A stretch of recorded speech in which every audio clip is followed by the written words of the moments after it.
the probability a little bit bigger, and I see there's a huge amount of nodes that are connected in the biggest connected component. And this is an example of a phase transition. So I want to know what fraction of nodes are in the largest component as a function of probability of edges being there. I start throwing down edges, and there's no large components, and suddenly I get to a point where everything changes, and the behavior changes dramatically, and I start getting really large components. So together with a couple of colleagues, we said, well, can we take these ideas from the 1960s to evolutionary and think about how to either enhance when that phase transition happens or delay when that phase transition happens. Sometimes we want connectivity, sometimes we don't want connectivity. So we said, we know we can sample edges and throw them down, so let's do the following. Each time that we're going to add an edge, we're going to instead pick 2 edges and look at them and decide which one to add to the graph.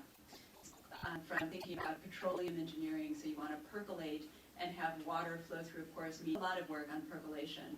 And what we found was interesting, that if we delay the onset, so we look at those 2 edges and we choose the one that leads to just having smaller connectivity, we delay when the phase transition happens, and when it does happen, it's incredibly dramatic. And we sort of make up for lost time and meet this black line, which is the arbitrary line that I showed you.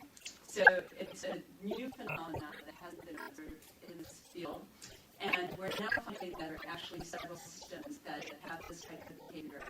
And it's really interesting when I talk to people who do more marketing and things like that, are always trying to get my opinion about how to enhance their customer base, how to have more advocates of the technology, what they do, how can we use your ideas. So a lot of people are always asking how they can use these very abstract notions. We have those with no geometry, where you get to look at the edges that we're going to have and decide which one to follow. And so my take on it is that the black line is different, the blue line is if you try and enhance the giant component. So you see that if you want to enhance it, you can make it sooner, and you can start getting a revenue because remarkable fraction of everyone. So you can see here that the fraction of nodes that are in that biggest component go from essentially 0 to about 70% of all the nodes instantaneously. We're also really interested in how this might relate to human epidemics. So at least here, if we start seeing an epidemic happen, we can take action and stop it and inhibit it from really getting too out of control. What if it happens in this kind of process where it's very explosive?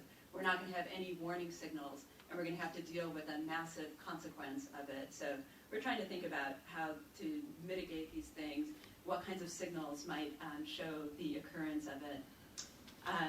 So this is just one small little picture of what people have been doing in this past decade, thinking about individual networks. So we've seen these things like these broad-scale degree distributions. You may have heard the idea of small worlds. There's vulnerability to hubs. There's these ideas of phase transitions and percolation, like I just showed you. Lots of other beautiful work, PageRank. Lots of work has been done on individual networks, but as I said, we know that we live relying on a collection of interdependent networks. So we know that there are networks in all these realms: biological, information and communication networks, social networks, transportation networks, and they all interact with each other, right? So I like to think about how economics, a lot of that is now on the web, so we have a lot of e-commerce going on. That e-commerce relies on the World Wide Web being up and running. The World Wide Web relies on that physical layer of internet routers and cables. That physical layer of internet routers and cables relies on the power grid. The power grid in turn relies on river networks pulling water. So the act of my going to Amazon and buying a book actually relies on systems of networks, and these networks are all interdependent on each other. Another really nice example is looking at spread of diseases. So a virus is a biological network, and we know that these biological networks spread on social networks of human contact, but they're really embedded by transportation networks. And a colleague of mine, Alexander Vespignani, who's at Indiana University, has a really nice study. He's been studying a lot how transportation networks are really the vectors of the spread of disease. So he's sort of one of the experts on H1N1 spread. And you can show how people flying back and forth on planes have been the main vectors of the spread. And he has some nice images that he shows how the Black Plague came in spatial waves. So you can see the fronts of individuals getting infected through Europe, And you can see this beautiful wave sort of marching forward into different geographic regions. And then we had shipping happen, and we saw more regional outbreaks of epidemics. And now that we have airplane travel as a major mode, we see global pandemics start real quickly. So we see it seeding geographic regions, destroying geographic regions really rapidly. So we have been working on these ideas of taking that Erdős-Rényi graph, let's break it into 2 pieces and do modular Erdős-Rényi. And we're able to show mathematically that we can enhance when percolation happens, or we can delay it by looking at how things interact with each other. So we're really pushing on this to try and understand how we can use this to enhance connectivity in, say, like ad hoc networks. So if I want to build an ad hoc network of people in this room, if I divide us into the right and the left half, I can actually get more people connected quickly with less edges. It also is relating to epidemiology. And one of the things that I've been studying a lot is critical infrastructure and power grids. So this is a picture of the power grid. And the grid is actually a collection of over 3,600 grids. So grids are very few that are federally owned. Most electric grids are publicly owned, and there are many that are private investor-owned utilities. Some of them are regulated, some aren't regulated. Everybody wants to make a profit, so we start having strong economic considerations in there too. So in the past, the electric grid mostly had these smaller grids connected to each other lightly. And we're seeing the interconnections growing rapidly, and the length scales of the interconnections growing ridiculously rapidly too. So it's a huge complex system that we don't really fully understand the consequences of these interactions. So we've been taking our ideas of percolation and cascades and applying in that realm. So just to conclude, we see that so many of the complex systems that we're interested in have this type of network structure, that the connectivity amongst the elements isn't regular, it's not a lattice. It has this sort of network approach. There can be nodes that have very high connectivity, nodes with very low connectivity, and we see this whole diversity of connectivity in these systems. We've also found that topology can have profound consequences on the functions of networks, the resilience of them, and the vulnerability. And we're just kind of scratching the surface in all of this. And as I've been saying, we know that we're depending on these collections of interdependent networks. So we need to go and take a lot of the ideas that we've developed in the last 10 years, personal networks, and think about what we mean in this bigger picture.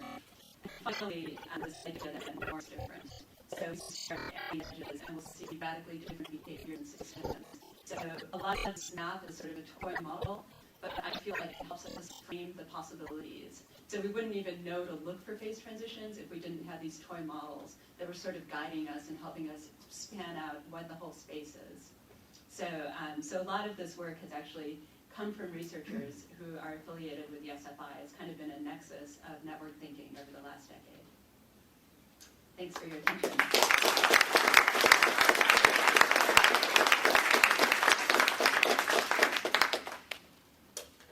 John, do we have time for a couple of questions?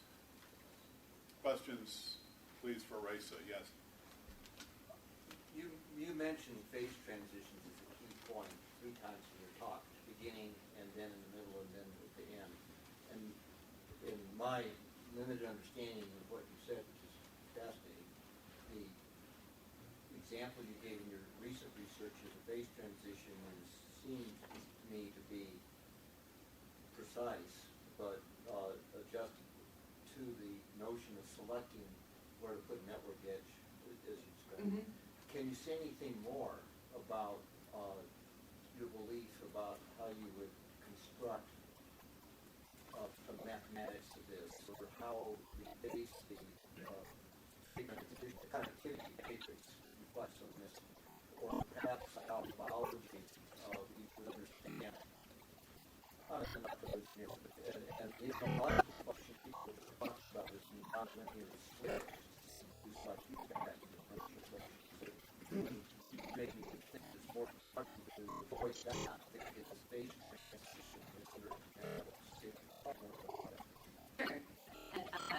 And phase transition is like a radical human behavior, which is just a new control parameter.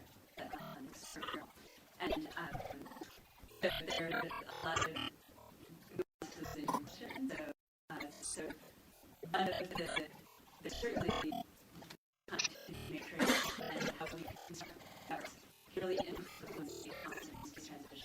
lot of times the systems that we're interested in are analysis, so we can't manipulate them, so we only observe them and try and intervene when possible. More of the mathematics and the predictability of this from the predictability of orders and suborders and distribution.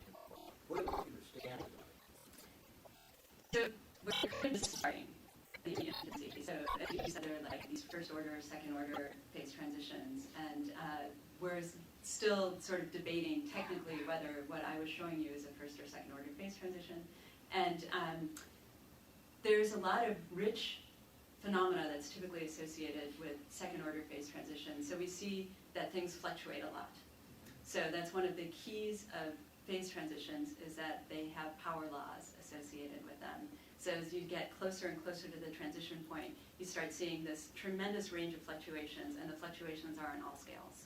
So this is a signature that's often very useful, and only recently have people been able to take these ideas, which were kind of in textbooks in statistical physics since the 1950s. So we've kind of known about critical fluctuations, power laws, signatures of the onset of phase transitions, but only in the last couple of years have people actually applied this to real world systems. So Martin Shepard, he's not at SFI faculty. He was just at the SFI and spoke, so that's why I had to ask. And he and his colleagues, they were able to look at climate change data and predict the onset of the younger dryas period. And they were also trying to look at things in ecologies. So when we start seeing fluctuations really gaining massively, perhaps that's a warning signal that we have to worry about. So that's maybe one of the statistical approaches that we can have to thinking about when these phase transitions could happen. Sorry, quick follow. Would that be analogous to like market volatility? So they have a beautiful, this group has a really nice review that came out in Nature in 2009, and they looked at ecological systems and climate change, and they tried to do the same to financial markets, but there's no signature there, and they believe it's because there's lots of people with PhDs in statistical physics from MIT who sit developing the algorithms, and they all understand these things, and they start seeing these critical fluctuations and act immediately so that they self-correct. So in this Nature article, that's what they claim, that you don't see it in financial markets because everyone's acting to eliminate arbitrage instantaneously. Sort of in my perspective, the classical phase transition is the melting of a compound in chemistry. And simple chemistry, one might recall, is that if you have a very pure compound, it melts with a very rapid phase transition. If you have impurities in it, the phase transition is much more slow. It's one way to tell whether you have a pure compound or not. Can the argument you make about selecting interactions between individual nodes and these curves be applied to that? And if we're having a physical world? I think absolutely, and that would be a big direction to move towards. So these little pictures that I was showing you, I kind of mentioned briefly how we're thinking about the nodes of solving this thing. So when I do a representation with these simple models we can solve mathematically, we're just not thinking about the diversity of functionality in all physics. So even this idea of having two kinds of nodes would be advanced over what exists at the moment. And it's the way that people are moving, for sure, is to think about how to incorporate diversity and understand its additional properties of the system.